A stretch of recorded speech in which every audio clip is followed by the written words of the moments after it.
So hello there to Year 12. Welcome to our first online lesson in this new phase that we're in. Okay, so what we're going to look at in this lesson is the binomial distribution. We've started looking at probability distributions and specifically discrete probability distributions. Now the binomial distribution is a discrete distribution, so it follows all the rules of discrete probability. And in terms of finding the mean and the median and the mode, the expected value, that sort of stuff. But the binomial distribution is a subset of discrete probability distributions in that it follows, it has a distinctive pattern to it. Now, in order to look at that pattern, what I'm going to get you guys to do, because we actually are familiar with the binomial distribution. I'm just playing around the screen here because it's not quite as I want it. So we've experienced this binomial before. We've seen it before, haven't we? And we've seen it in the context of polynomials or two-term polynomials, and that is what the binomial really refers to as a two-term polynomial. And what we're going to see here is how the two-term polynomial and its expansion, how it relates to probability. So to gear up for that, to prepare and set the scene, I'd like you to do this for me. I'd like you to do two things. I want you to expand. I want you to expand 2 plus 5x to the power of 5, and I want you to do that a full expansion using the binomial theorem that we developed way back in year 11, I think. Okay, go and do that now. Okay, let's check answers here. This is what I got. I've just done it all manually, as you can see up here. But what I've done is I've put together, and maybe you thought the same, put together Pascals here, because in our expansion we've got power 5, so we've got 6 terms, and our coefficients roll out along this line of Pascals, don't they? And so we've got 5, 0, 5, 1, 2, 3, 4, and 5. Which are those values, and then we've got each of these terms in our binomial, our two-term polynomial expansion. Firstly, 2 to the 5, 5x to the 0.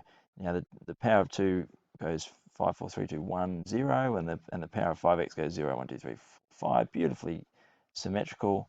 And then there was just a little bit of multiplication to be done. I didn't use a calculator. Shame on you if you did, but I reckon that's it. So check my work there. And then I'd like you to do this question, which I'm going to write out now. Right, so question 1 was just practicing the full expansion. Question 2 here is find the term independent of x in this expansion. So now I don't want you to do the 13-term expansion, thankfully. I don't want you to do that. I want you to go and find the term that's independent of x. It's got a x power of 0. Go to that and let's check I'll do it at the same time. We'll check our answers. All right, here we go. Let's have a look here. I got 126,720. All right. Set up there. I think this stage here, this general term is really important that we find. R's obviously what we're trying to find. So I don't know what it is. That's fine. We'll just set it up. I know that 2x has got to be 12. It doesn't matter. It's symmetrical, so it didn't matter whether I started here at R and this at 12 minus R. Wouldn't have made any difference. But importantly here, we sort it all out and get our power of x, and this is what we focus on. We want, in this case, we want 12 minus 3r to be equal to 0. Sometimes we're asked for the coefficient of x to the power 4 or 6 or whatever.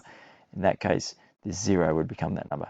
We find our value of r, we sub back in, and we crunch the numbers. Okay, so what's that got to do with what we're doing now? Well, let's find out. Let's do some what we call binomial probability, which has to have 3 identifying features. Really, for us to use this technique, for it to be valid, we need 3. There are 3 conditions. Right. Firstly, there can only be 2 possible outcomes. Okay, so here's where it differs from just a general discrete probability distribution where we're looking maybe if we're rolling a die, that's got 6 outcomes. So as it stands, that's not a binomial scenario. But if we're looking at, and we'll do this example in a moment, maybe we're looking at rolling a 6, then it can be now, because you either have a 6 or you don't. So you need 2 possible outcomes: pass or fail, hit the target, miss the target, that kind of thing. So maybe I'll just pop a couple of those examples down here. So so the examples are sort of hit, miss, pass, fail. Sometimes it's defective, non-defective, or rain, not rain, if it's a weather question, that sort of stuff. Okay, so that's number one. Number two is that we have to have a fixed number of trials. So there are a fixed number of trials. So we're going to roll the dice 20 times, and we're going to measure whether we get a 6 or a not 6. 20 times, fixed number of trials. And number three is that the probability doesn't change. The probabilities are constant. Probabilities are constant from trial to trial. So if we're doing 20 trials, it doesn't matter. The probability stays. If my probability of hitting a target is 0.4 on the first row, it's 0.4 on the 100th row, that sort of thing. Okay, so it's got to fit these criteria. Okay, so let's have a look at an example, and it's going to be a dry example. We'll get into some more interesting ones as we go. We're going to be rolling.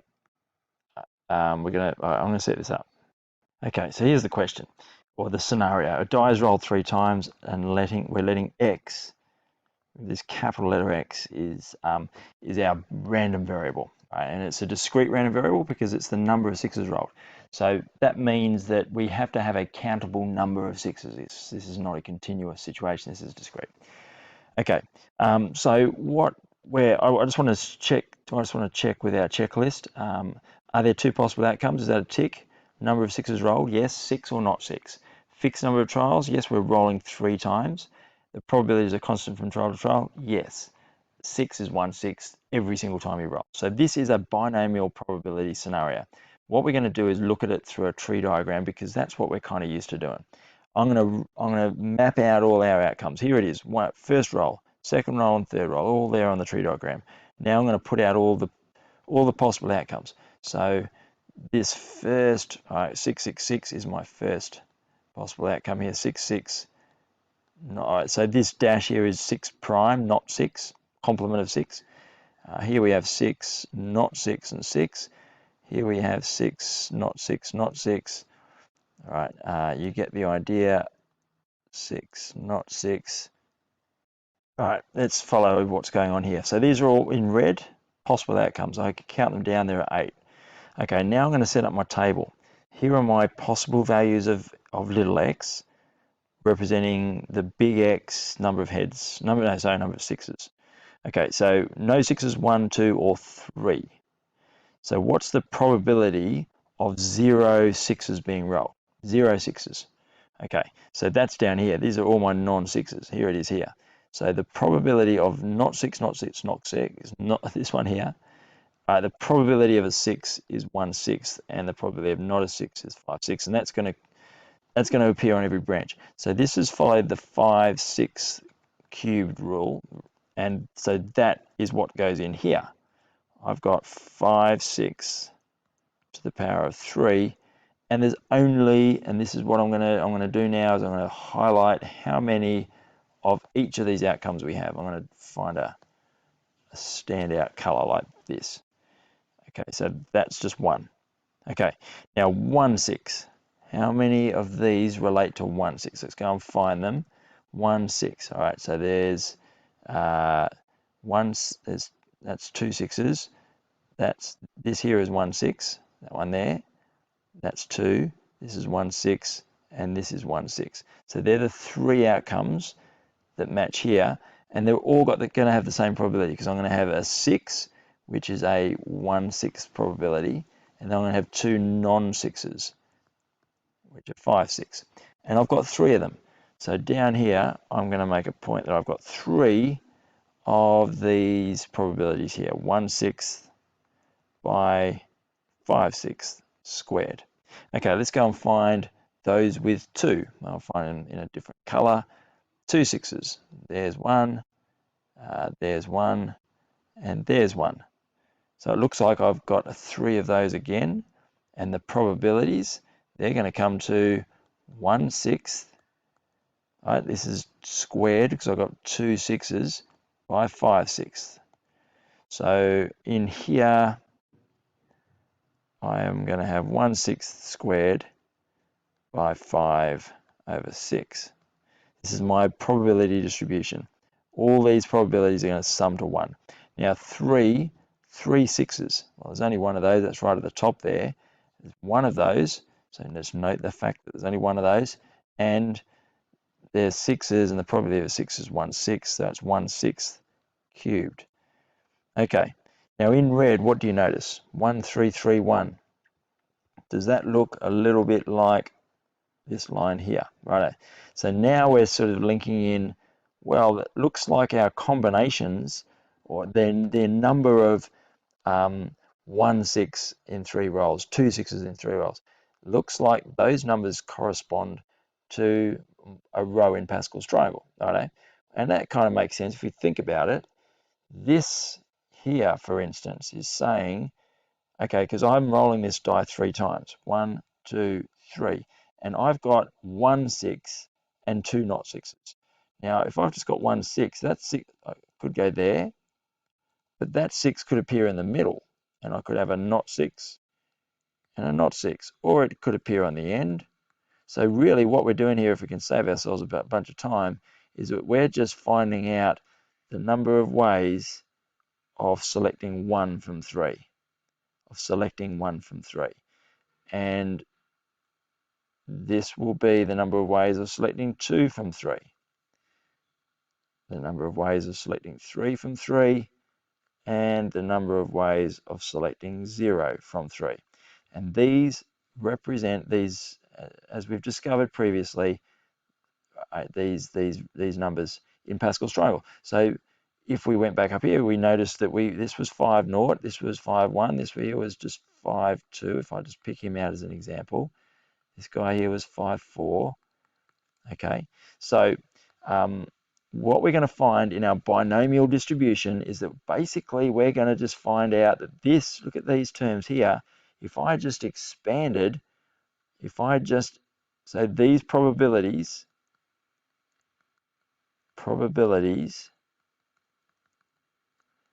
are an expansion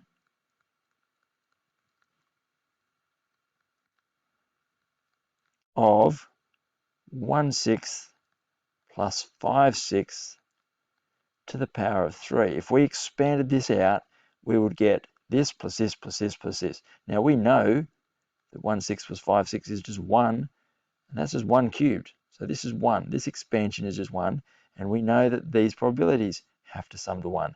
It all links in beautifully. Okay, so this is how we use binomial theorem to help us with binomial probability style questions. Okay, so I'm just about out of time for this screencast, but we've got to do another example. I've got to show you how it's done on the calculator, a little bit more to do. So I'm going to put a part 2 together. So there's going to be a part 2 here, and then we will, so in that there'll be a bit more information, and then we'll get a chance to do some questions, and then have our Zoom meeting at the end of the lesson. So stand by, just go now to the next video, and this will continue.